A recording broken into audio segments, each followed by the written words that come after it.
Ukraine president Volodymyr জেলেনস্কিকে এক হাত নিলেন মার্কিন প্রেসিডেন্ট ডোনাল্ড ট্রাম্প। মধ্যপ্রাচ্য সফরে থাকা ট্রাম্প ইঙ্গিত দিয়েছেন, জেলেনস্কি সাবেক মার্কিন প্রেসিডেন্ট জো বাইডেনকে উল্টাপাল্টা বুঝিয়ে কয়েক বিলিয়ন ডলারের সামরিক সহায়তা আদায় করেছিলেন।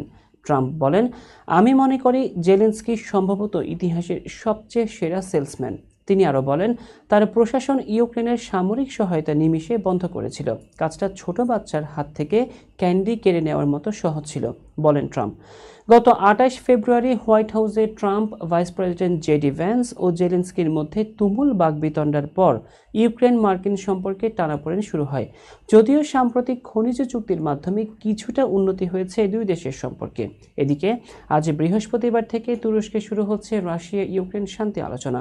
তবে আলোচনায় ট্রাম্প ও রুশ প্রেসিডেন্ট পুতিন থাকছেন না। জেলেনস্কি আঙ্কারায় যাচ্ছেন তুরস্কের প্রেসিডেন্ট এরদোয়ানের সঙ্গে আলোচনায় বসতে। ট্রাম্প জানিয়েছেন, তার ব্যস্ত সূচির কারণে তুরস্কে যাওয়া কঠিন হবে, তবে আলোচনায় অগ্রগতি হলে তিনি শুক্রবার সেখানে যেতে পারেন। ট্রাম্প বলেন, আমরা বিশ্বকে মানসিক সহায়তা দিতে পারি, আর এতে রাশিয়া ইউক্রেন উপকৃত হবে।